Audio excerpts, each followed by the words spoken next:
사람은 참 신기하게도 이 가보지 않은 길에 대해 후회를 한다거나 미련을 가지는 모습이 있습니다.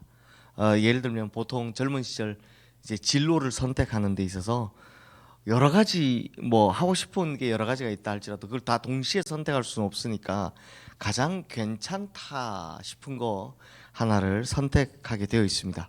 하지만 이제 그걸 선택하고 그 길을 열심히 살아가더라도 문득문득 이제 생각나는 겁니다. 야, 내가 그때 그 다른 길을 선택했으면 어떻게 살고 있을까 하는 이런 생각을 하게 됩니다. 그래서 너무 힘들면 그때 그렇게 할 걸이라는 후회를 하게 될 때도 있고요. 혹은 야, 내가 그때 그거 했으면 어땠을까 하는 이런 상념에 사로잡혀 살기도 합니다. 자, 그러면 성도님들, 왜 모든 사람들이 이러한 과거에 대한 이 상념에 사로잡힐까요? 이건 사람의 특징 중에 하나가 익숙한 것에 쉽게 실증을 느끼기 때문입니다. 그러니 이게 새로운 걸 갈망하고 새로운 것에 대한 동경이 이게 사람 마음 깊이 존재하기 때문입니다. 그래서 물론 이런 특징이 인류의 문화를 발전시켜 온 하나의 동력이 되기도 했죠. 하지만 이 새로운 것에 대한 갈망, 또 새로운 일에 대한 동경이 가정생활, 특히 부부관계 가운데 일어난다면 자, 이거야말로 큰일 나는 겁니다. 이미 결혼해서 배우자가 있습니다. 그런데 이루지 못했던 만남에 대한 그 이상한 그 후회, 내가 그때 그 사람을 만났으면 어땠을까, 그 다음에 혹은 또 다른 만남에 대한 기대, 내가 저 사람을 만나면 어떨까. 이거 큰일 나는 겁니다. 그때부터는 이제 가정이 흔들릴 수밖에 없는 거죠. 그래서 오늘 우리가 읽은 말씀에 보면 이 낯선 만남에 대한 위험을 전하는 경고의 말씀을 볼 수 있습니다. 이제 특히 아버지가 아들에게 해주는 지혜가 잠언이기 때문에 참 이런 음녀에 대한 이야기가 많이 나오는데요. 먼저 3절 말씀 우리 함께 읽겠습니다. 대저 음녀의 입술은 꿀을 떨어뜨리며 그의 입은 기름보다 미끄러우나. 자, 여기서 음녀로 번역된 히브리어 원어는 차르인데요. 이 차르 뜻이 뭐냐면 낯선 사람이란 뜻입니다. 그러니까 나와 전혀 상관없는 사람이란 말입니다. 모르는 사람을 의미하는데요. 그 나와 전혀 관계없는 낯선 사람이 꿀과 기름처럼 이제 굉장히 달콤하고 부드러운 모습으로 우리에게 다가온다라는 겁니다. 그러면서 말하는 것이 달콤하고 행동하는 것이 부드럽습니다. 일생 동안 한 번도 경험해보지 못한, 특히 집에서는 경험해보지 못한 달콤함과 부드러움으로 우리를 유혹한다라는 거죠.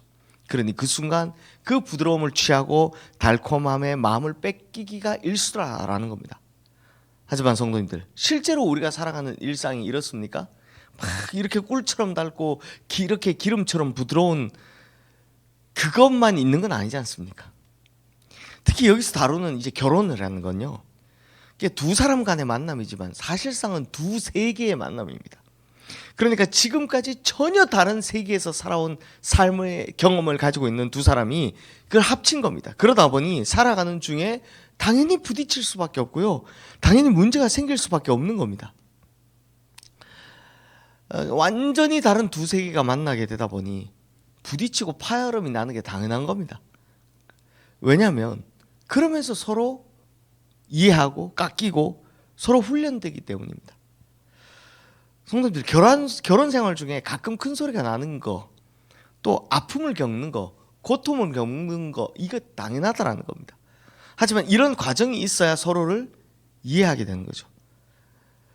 그래서 이런 아픈 과정을 통해서 상대방은 나를 받아들이고 나는 상대방을 받아들이는 겁니다. 그러면서 이제 서서히 두 사람의 세계가 하나로 연합되는 놀랍고 이 신비한 비밀이 바로 이 가정 결혼 생활이라는 거죠.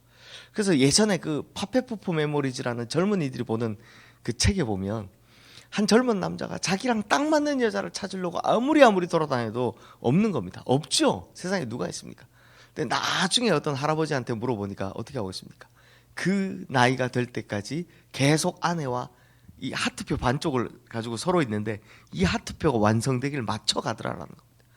그 나이까지도 맞춰가더라라는 겁니다. 이게 결혼 생활이라는 겁니다.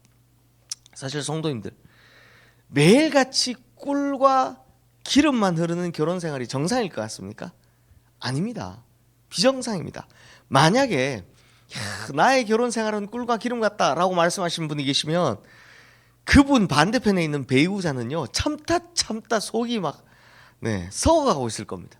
한쪽이 참아야 이게 가능하거든요. 자기는 꿀 같다, 달콤하다, 한쪽은 참고 있는 겁니다. 그러니 오히려 이게 서로 좀 투닥거리기도 하고 부딪히기도 하고 갈등하는 게 정상이다라는 겁니다.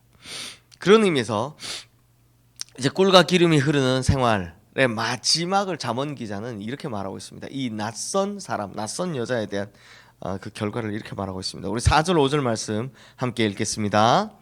나중은 쓱같이 쓰고 두 날 가진 칼같이 날카로우며 그의 발은 사지로 내려가며 그의 걸음은 스올로 나아가나니. 자, 가정을 버리고 꿀과 기름, 즉 음료만을 쫓다가는 어떻게 된다고요? 결국 쑥같이 쓰고 칼같이 날카로운 죽음과 스올로 내려가는 길만이 우리를 기다리고 있더라라는 겁니다. 자, 성도님들, 사실 이 순간의 달콤함이 영원의 달콤함이면 얼마나 좋겠습니까? 부드러운 기름이 영원히 흘러서 우리 인생이 항상 부드럽기만 하다면 얼마나 좋겠습니까? 하지만 그건 절대로 영원하지 않습니다. 꿀과 기름 같은 음료를 따라가다 보면 언젠가 쑥처럼 쓰고 날카로운 칼에 우리가 찔리게 된다는 겁니다. 자, 이제 6절 말씀 함께 읽겠습니다. 그는 생명의 평탄한 길을 찾지 못하며 자기 길이 든든하지 못하여도 그것을 깨닫지 못하느니라. 자, 성도님들, 지혜로운 사람은요, 신앙생활에도 훈련이 있다는 걸 깨닫게 됩니다. 이게 무슨 말이냐? 잠언 첫머리에서 우리 지혜의 동의어 두 가지를 알아봤죠. 뭐였습니까? 하나는 명철이었고 또 다른 하나는 훈계, 곧 훈련이었습니다. 지혜와 동의어가 잠언은 딱 이렇게 시작합니다. 명철이라는 게 하나 있고 그 다음에 훈계라는 게 하나 있다는 겁니다. 그러니 성도님들, 오늘 이 말씀은 사실 제가 가정생활에만 적용시키는 말씀이 아닙니다. 신앙생활도 똑같다는 겁니다. 신앙생활에 성도님들 꿀 떨어지는 상황만 있습니까? 우리 성도님들 신앙생활 오래 해보셨잖아요. 신앙생활 하시면서 정말 꿀 떨어지는 생활만 하셨습니까? 혹은 하나님과 함께 걸어가는 이 신앙생활이 막 기름처럼 부드러운 상황만 있습니까? 그랬습니까? 그랬다면 참 좋겠지만 그러지 않을 겁니다. 신앙생활의 백미는 어디에 있는지 아십니까? 바로 훈련에 있습니다. 훈련에 있습니다. 예를 들어 볼까요? 성도님들, 하나님께서 이 애굽에 갇혀있던 백성들에게 10가지 재앙으로 그 바로 왕과 애굽 백성들을 혼낼 때 그걸 보고 있던 이스라엘 백성들 마음속에서는 신났을 겁니다. 왜 안 그렇겠습니까? 이게 자기가 430년 동안 종살이를 했는데 하나님이 이제 나타나셔가지고 막 혼내고 있으니까 신났을 겁니다. 그때는 신앙생활에 꿀과 기름만이 있었죠. 그런데 출애굽 후에 곧바로 홍해바다 건너자마자 어디로 나갑니까? 광야. 그리고 광야에서 40년 훈련 기간이 그들 앞에 놓여 있었습니다. 그리고 나서야 이제 가나안 땅에 들어갈 수 있었습니다. 그러니까 왜 광야로 보내셨나? 이 훈련의 시간을 통과해야만 진짜 젖과 꿀이 흐르는 땅을 허락해 주셨기 때문입니다. 그러므로 성도님들, 우리의 가정도요, 우리의 인생도요, 우리의 신앙생활도요, 꿀과 기름만이 존재하는 건 아닙니다. 반드시 연단의 시간이 존재합니다. 왜냐하면 하나님께서는 우리를 깎고 훈련시키고 연단시키셔서 결국 하나님 앞에 정금같게 나오는 사람, 정금같이 나오는 사람, 진짜 젖과 꿀이 흐르는 땅을 상속받을 만한 사람으로 만들려 하시기 때문입니다. 그래서 지난 주일날도 하나님 나라의 상속자에게 뭐가 있다고 합니까? 당연히 고난이, 그 상속에 고통이 있다라는 겁니다. 그러니 이 훈련의 시간이 우리 앞에 있기 마련이다라는 겁니다. 성도님들, 세상은 우리를 끊임없이 유혹합니다. 훈련의 시간을 피하라고요. 그냥 꿀과 기름 가지고 살라고요.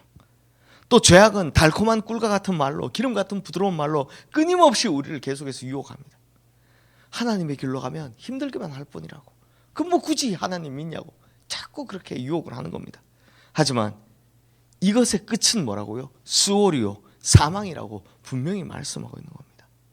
그러니 성도님들 꼭 아셔야 할 것이 있습니다. 우리 기독교 신앙에도요, 꿀과 기름이 있습니다.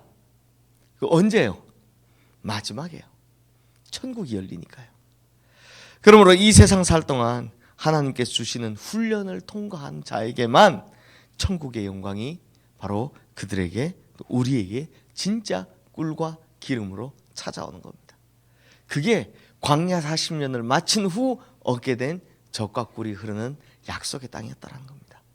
그러니 우리 성도님들, 광야 같은 이 세상 힘들다고 중간에 세상이 유혹하는 그 엉뚱한 꿀과 기름 따라가지 마시고, 그 끝은 결국 죽음이니까 한결같은 믿음으로 잘 이겨나가셔서 결국 진짜 젖과 꿀이 흐르는 약속의 땅을 취하게 되시는 우리 모든 성도님들 되시기를 주님의 이름으로 축원합니다. 이 시간 오늘 주신 말씀 기억하며 함께 기도하겠습니다.